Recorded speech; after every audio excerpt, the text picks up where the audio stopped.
अंगिरा ऋषि घूमते घूमते पहुंच गए राजा चंद्रकेत के महल में। लोगों ने ले जाकर के सम्मान के साथ अंगिरा ऋषि को बैठा दिया चित्रकेत जी के सामने। चित्रकेत जी को राजा चित्रकेत को अंगिरा जी ने जब देखा, कहा राजा ये बताइए, भगवान की कृपा से किसी चीज का अभाव आपके जीवन में नहीं है, लेकिन आपके चेहरे पर जिस तरह का तेज होना चाहिए वो तेज नहीं दिखाई दे रहा है, इसके पीछे कारण क्या है? कहा महाराज क्या बताऊं, जीवन में जिस व्यक्ति के पास धन संपत्ति वैभव सुख संपदा सब कुछ हो, अगर वह व्यक्ति उसके जीवन में संतान न हो तो उस व्यक्ति के जीवन में जो संतान का अभाव है उसका कष्ट उसी व्यक्ति से पूछिए जो व्यक्ति संतान के अभाव में जी रहा है। महाराज मेरे भी जीवन में एक ही चीज का कष्ट है कि मैं संतान हूं, मुझे संतान नहीं है। अंगिरा ऋषि ने कहा क्यों चिंता करते हो, मेरे रहते हुए तुमको इस बात की चिंता, घबराओ मत, अब तो मैं आ गया हूं, तुम्हारे जीवन में अब यह भी कष्ट नहीं रह जाएगा, घबराओ मत। अंगिरा ऋषि ने अपने तप के बल पर एक फल राजा को दिया, राजा चित्रकेत को, कहा इसको ले जा करके दे दो रानी को और कह देना इसको खा लेंगे, इसका भक्षण करेंगी। भगवान नारायण ने चाहा तो उनको यथाशीघ्र पुत्रों की प्राप्ति होगी। अब तो चित्रकेतु बड़े प्रसन्न हुए, बड़ी सेवा किया भाई। राजा जब प्रसन्न होगा तो क्या करेगा, खूब बढ़िया सोना चांदी हीरे जवाहरात इत्यादि दे दे। खूब सेवा किया अंगिरा ऋषि की, कहा महाराज जो चाहिए ले लीजिए, जो चाहिए ले लीजिए। आप कहा मुझे कुछ नहीं चाहिए, मैं ऋषि हूं, संत हूं, महात्मा हूं, मुझे धन से कोई लेना देना नहीं, तुम्हारी दुखी आत्मा को देख करके मैंने तुम्हें संतान के लिए ये फल दिया, ले जाकर के रानियों को दे दो। राजा चित्रकेत आते हैं अपने महल में, रानियों को बुलाया और बुला करके क्या किया, ले जाकर के राजा चित्रकेत अपनी उस प्रथम रानी को दे दिया। क्या फल, कहा इसका भक्षण करो। अंगिरा ऋषि ने कहा है तुम्हें अवश्य ही संतान प्राप्त होगी। और उस रानी को फल जब दिया तो रानी ने फल भक्षण किया और भगवान का प्रभाव देखिए, कुछ दिनों के उपरांत राजा चित्रकेत की उस पत्नी को, प्रथम पत्नी को भगवान एक सुंदर पुत्र देते हैं। अब तो राजा बड़े प्रसन्न हुए, बड़े आनंदित हुए, बड़ा उत्सव आनंद हुआ, उत्सव मनाया गया, मिष्ठान इत्यादि का वितरण किया गया। एक दिन संयोग से नारद जी घूमते घूमते पहुंच गए। अरे श्रीमन नारायण नारायण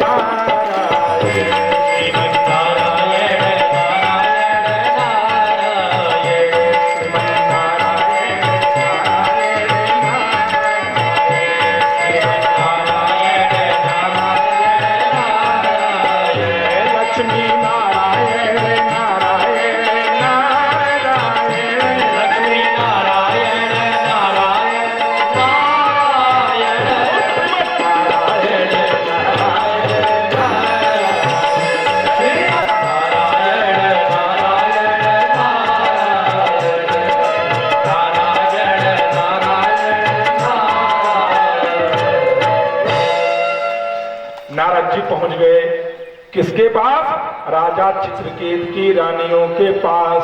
सभी रानियों को बुलाया, सिर्फ उन्हीं को नहीं बुलाया जिनके बेटा हुआ था। राजा चित्रकेत ने वो फल ले जाकर के किसको दिया, अपनी पहली रानी को, कहा इसको खाओ। और उसी को बेटा पैदा हुआ। और जो 1 करोड़ थी उसमें से 1 कम कर दीजिए, बाकी जितनी थी सबको नारद जी ने इकट्ठा किया, अपने समीप बुलाया, कहा जाओ भाई, सब आ गए। काई बताओ तुम लोग, अब नारद जी का देखिए लीला क्या बढ़िया कर रहे हैं। का एक बात ही बताओ, तुम लोग रानी हो कि नौकरानी जी? नारद जी से रानियों ने कहा महाराज क्या बात कर रहे हैं, आपको मेरे शरीर पर रानियों के लक्षण नहीं दिखाई देते? अरे हम राजा चित्रकेत की रानियां हैं भाई, आप कैसे आ रहे हैं? कहा रानी नहीं, सब वो बता रहे। कैसे रानी? अगर रानी होती और तुमको राजा रानी मानते, हाँ, देसी कहावत जेका पिया माने वो है, हाँ,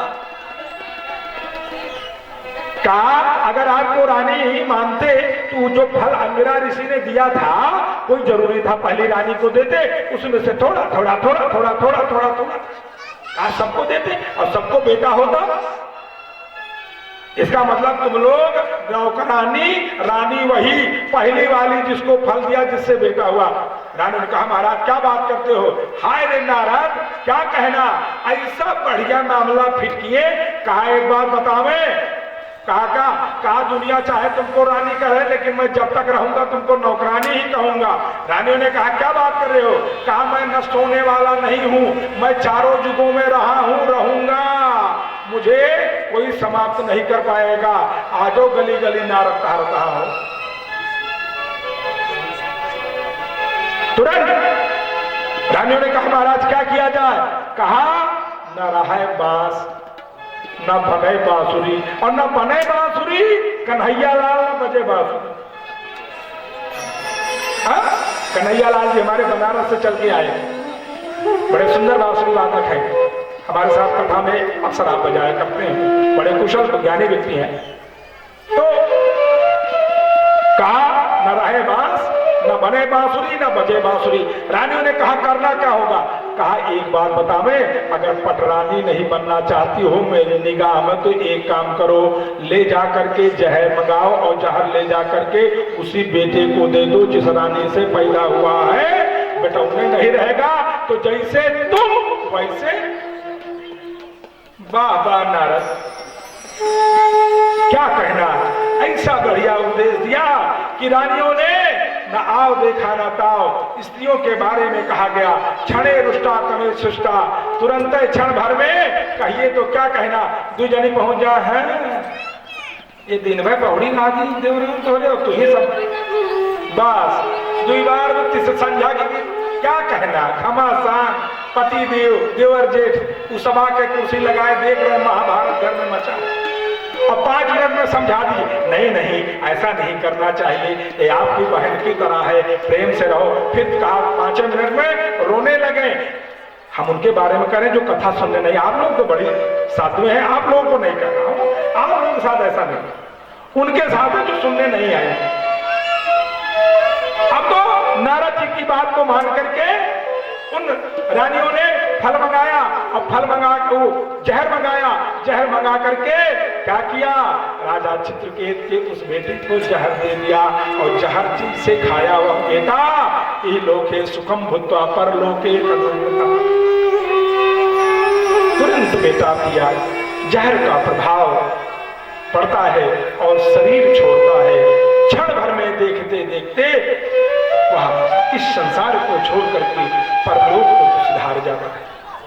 अब तो जैसे राजा चित्रकूट को पता चला, रानी दौड़ करके आई, मृत बेटे को देख करके लगी रोने चिल्लाने, दहाड़ मार करके रोने लगी, हाय मैंने किसका क्या बिगाड़ा, हाँ हाँ क्या कहना, नारद के मैं क्या बिगाड़ा, हे नारद मैंने तुम्हारा क्या बिगाड़ा था जो तुमने ऐसा कर दिया। लगे दहाड़ मार करके रोने, क्या कहना। लेकिन भैया हाथ से मामला निकल गया, जब इस शरीर से इस पंजरे से आत्मा निकल जाती है तो फिर लौट करके आने वाली नहीं। इधर एक दिन अंगिरा जी घूमते घूमते फिर चले, कहा चले जरा देखें राजा चित्रकेत के यहाँ मैंने फल दिया था, उस फल का प्रभाव जरूर पड़ा होगा, बेटा पैदा हुआ होगा, चलेंगे तो खूब बढ़िया सेवा सत्कार होगी मेरे द्वारा ही। पहुंच गए राजा चित्रकेत के यहाँ और भैया जब यहाँ पहुंचते हैं तो राजा चित्रकेत मिलते हैं, प्रणाम करते हैं और लगे अंगिरा ऋषि को देख करके, प्रभु क्या हुआ? कहा आपके आशीर्वाद से पुत्र तो प्राप्त हुआ लेकिन कुछ ही दिनों में वह इस संसार को छोड़ करके चला गया। कहा चिंता मत करो, अगर तुम्हारे दुख का कारण पुत्री है तो अभी अंगिरा जीवित है, अभी पुत्रों की चिंता मत करो, जितना चाहोगे उतना देंगे।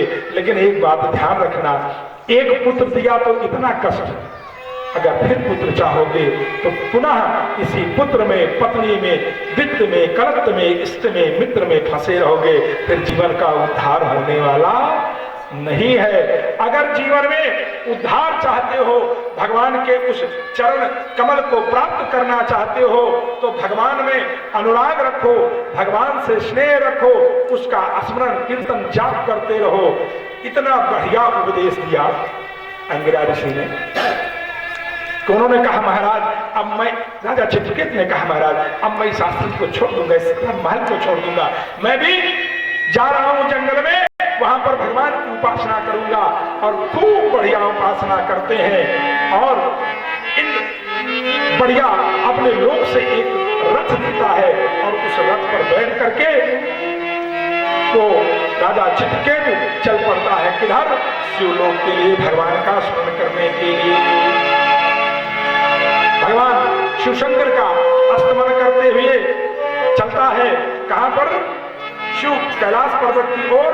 और बहुत बढ़िया स्तमन यहाँ पर भगवान शंकर का, शौहस्ते सोमनाथे च श्रीशैले मल्लिकार्जुनम उज्जैन्यं महाकालं ओंकारं ममलेश्वरं पर्यायां च वैद्यनाथं डांगियाये भीमशंकरं शिवबंधुतो रामेश्वरम। विभिन्न प्रकार से श्लोकों का वर्णन 12 ज्योतिर्लिंग का स्मरण करते हुए चल पड़ा। और कुछ दूर जैसे शिवलोक में पहुंचा तो देखा भगवान श्याम सदा शिव माता पार्वती के साथ बैठे हुए थे और बड़ा मनोहारी दृश्य था जी। माता पार्वती जी भगवान शंकर के गोद में बैठे हुई और दोनों हास परिहास कर रहे थे, पुरुष और स्त्री जो एकांत में किया करते उस परिवेश में भगवान शिवशंकर और पार्वती जी बैठे थे। अब तो जैसे राजा चित्रकेत ने देखा वैसे ही बड़ी जोर से हंसा उसी विमान पर बैठे बैठे। भगवान का उपहास उड़ाया। भागवतकार ने श्लोक लिखा, एव लोक गुरु साक्षात धर्म वक्ता शरीरिणम, कहा एषा लोक गुरु साक्षात धर्म वक्ता शरीरिणाम आस्ते मुख्या सभायाम मिथुनी भूभार्या। मिथुनी भूभार्या, आप समझ रहे हैं मिथुनी का क्या अर्थ होता है? भगवान नारायण अपनी वो शंकर जी पार्वती जी के साथ मिथुनी क्रिया में थे। हंसा बड़ी जोर से। महाराज आप तो दुनिया को उपदेश देने वाले हैं, आपसे लोगों का कल्याण होता है, इस तरह खुले आम सभा में बैठ करके अपनी पत्नी को गोद में बैठा करके आप ये क्या कर रहे हैं? भगवान शंकर ने तो कुछ नहीं कहा, लेकिन पार्वती जी को बड़ा क्रोध आया। भाई पार्वती जी को बड़ा क्रोध आया। पार्वती जी ने कहा, मूर्ख, वो लोग मूर्ख हुआ करते हैं जो पति पत्नी जब एकांत स्थिति में हो तो बिना आवाज दिए, बिना खटखटाए या बिना किसी संकेत के प्रवेश करते हैं। उन लोगों को मूर्खों के श्रेणी में रखा। कहा अगर तू इधर आ रहा था और तुमने देखा तो तुम्हें संकेत करना चाहिए था।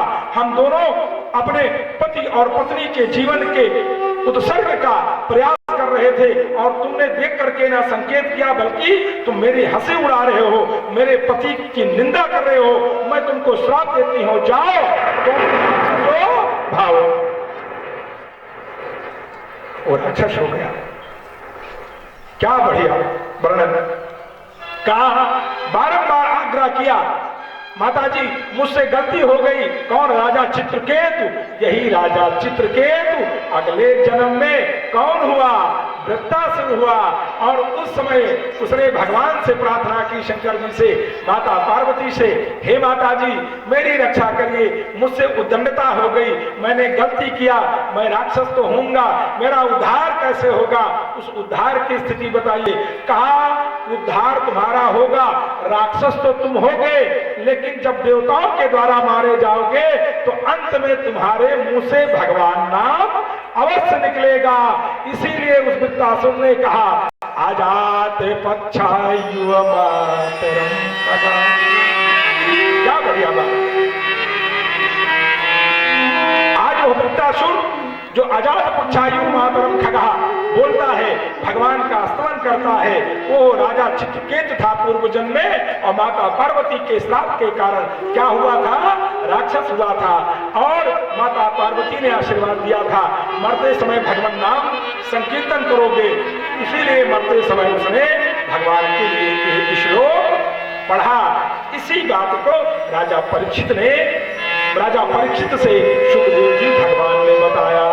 कहा इसीलिए मनुष्य को जीवन पर्यंत चाहिए कि वह भगवान के नाम का संकीर्तन करता रहे। क्या? श्री कृष्ण गोविंद हरे मुरारी।